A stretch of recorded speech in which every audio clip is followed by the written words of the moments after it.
Hello friends, welcome back to my channel. और आज के वीडियो में हम लोग आगे का जो भी मेडिसिन्स बचे हैं उस पर डिस्कशन करेंगे। ये वीडियो जो है कल वाली वीडियो के पार्ट 1 के कंटिन्यूशन है, पार्ट 2। ठीक है।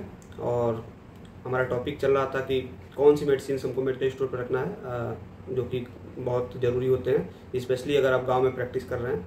ठीक है, तो चलिए शुरुआत करते हैं। सबसे पहले आज के जो पहली कैटेगरी होगी जो हम शामिल करेंगे वो होगी आपका एंटीबायोटिक हो, जो कि चक्कर आना, एंजाइटी की वजह से या फिर कोई ऐसी दिक्कत हो गई जैसे, तो मोशंस आ जाते हैं, चक्कर आने लगते हैं। ठीक है, ये बिहेवियरल अगर प्रॉब्लम है तो उसमें इसका प्रयोग नहीं करते हैं। ठीक है, जो भी बिहेवियरल अगर चेंजेस हो रहे हैं तो या उसकी वजह से अगर कोई दिक्कत है तो वहाँ पे इस प्रॉब्लम में इन जो दवाएं हैं वो दवाएं नहीं देते हैं। तो इसमें जो एक होता है, जैसे कंडीशन मान लीजिए कोई आदमी बैठा है और सडन विदाउट किसी रीजन उनका सर जो है चक्कर देने लगे, उसको बोलते हैं स्पिनिंग सा एक फील होता है। ठीक है, और अचानक से आदमी गिर जाए या फिर उसके अंदर कोई ऐसी इमोशनल कंडीशन आ जाए, जैसे कि वो नर्वसनेस आ जाए, इमोशन में आके वो रोने लगता है, ऐसा कुछ होता है, तो उस समय इन दवाओं का प्रयोग किया जाता है। तो डॉक्टर प्रिस्क्राइब करते हैं।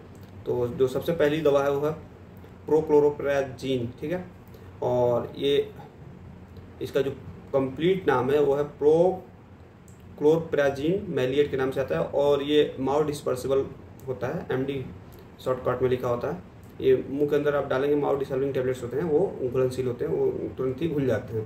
तो इसका प्रयोग बहुत आप कर सकते हैं, डॉक्टर ये प्रिस्क्राइब करते हैं। नेक्स्ट जो मेडिसिन है वो है बीटा हिस्टीन टैबलेट। ये भी इसी कैटेगरी में आता है, एंटीबायोटिको कैटेगरी में, और इसको भी आप अपने मेडिकल स्टोर पर रख सकते हैं। और इसके मरीज जो आते रहते हैं, डॉक्टर जो है प्रिस्क्राइब करते हैं, तो आप अगर आपके पास होगा तो आपका मरीज जो है वापस नहीं जाएगा। दूसरा जो इसके बाद जो कंडीशन है वो है डायरिया।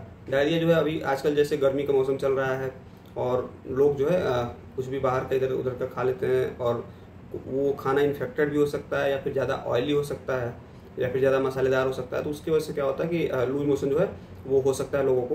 तो लूज मोशन के समय डायरिया होने पर, जिसमें कि पतला दस्त होना या फिर इन्फेक्शन की वजह से दस्त में खून आना, मरोड़ होना, तो ये सब कॉमन चीज़ें हैं। इसमें जैसे मैंने पहले बताया था, एंटीस्पास्मोडिक आपको रखना ही रखना है, अगर दर्द हो रहा है तो वो देना है। उसके साथ साथ उसमें अगर जैसे कि डायरिया बहुत हो रहा है, जैसे दिन में 4 बार 5 बार जाना पड़ रहा है आपको, तो उस समय आपको जो है कुछ मेडिसिन है जो कि आपको रखना है और यही चलाना होता है। जैसे लोपरामाइड का टेबलेट आता है 2 mg में, और ये लगभग एक ही mg की एक ही टेबलेट होता है, कैप्सूल जो होता है वो काम आ जाता है।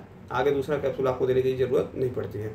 नेक्स्ट जो है इसमें इंट्रोक्यूनॉल चलता है, ये भी बहुत अच्छा है। इन्फेक्शंस की कंडीशन अगर लगती है तो वहाँ पे ये बहुत हेल्पफुल होता है। उसके बाद आप क्या बोलते हैं, लैक्टिक एसिड बैसिलस जो टेबलेट्स होती हैं उनको दे सकते हैं, जिससे कि जो गट का हेल्थ है वो इम्प्रूव होगा और मरीज को आराम मिल जाएगा।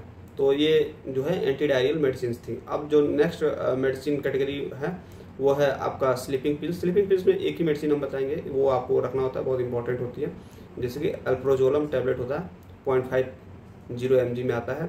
ये जो होता है कि अगर किसी को नींद नहीं आ रहा है, एंजाइटी की वजह से, किसी बहुत सारा कोई ऐसा कुछ उनके साथ घटना हो गया, टेंशन है, बहुत सारा सोच रहे हैं, तो उस कंडीशन में ये मेडिसिन डॉक्टर प्रिस्क्राइब करते हैं। उसके बाद जो अगली कैटेगरी है वो है लैक्टेटिव कैटेगरी, जिसमें कि अगर आदमी को क्या होता है कि लूज मोशंस नहीं होते, मतलब कि उनके जो मोशंस होते हैं या पोटी जो बोलते हैं वो बहुत कंस्टिपेशन होता है, टाइट हो जाता है, लैट्रिन नहीं उतरता है 2-3 या 24 घंटे तक, या 4 घंटे 3 दिन तक, ऐसे कुछ हो जाता है तो आप जो है उस समय इसका प्रयोग करते हैं। इसमें बहुत सारे हैं, जैसे कि विसाकोडिल टैबलेट्स आता है, इंडियन फार्माकोपी के अकॉर्डिंग होता है। उसके अलावा आपको लैक्टोलोज सिरप के फॉर्म में आता है, और लैक्टोलोज सपोजिटरी भी आते हैं, जो कि आपको रेक्टम के द्वारा अंदर डालना होता है, इंसर्शन करना होता है। उसके साथ साथ आप एनिमा भी रख सकते हैं, सोडियम फॉस्फेट जो एनिमा आता है, जो कि एनिमा हॉस्पिटल्स में स्पेशली जो प्रोफेशनल्स होते हैं, जो कि ट्रेंड स्टाफ होता है वही करता है। एनिमा अगर आपको भी रखना होता है, क्योंकि डॉक्टर प्रिस्क्राइब कभी कभी डॉक्टर कर देते हैं छोटे बच्चों में या फिर एडल्ट्स में भी ये किया जाता है, जिससे क्या होता है कि लैट्रिन जो होता है स्मूथ हो जाता है और इजीली पास आउट हो जाता है। तो ये आज की लिस्ट थी इस वीडियो के लिए। अगला जो वीडियो होगा उसमें हम कुछ और मेडिसिन लेके आएंगे। तब तक के लिए धन्यवाद। और आप लोग जो है अगर वीडियो देख रहे हैं तो प्लीज़ चैनल को सब्सक्राइब जरूर किया कीजिए, क्योंकि वीडियो बनाने में थोड़ा सा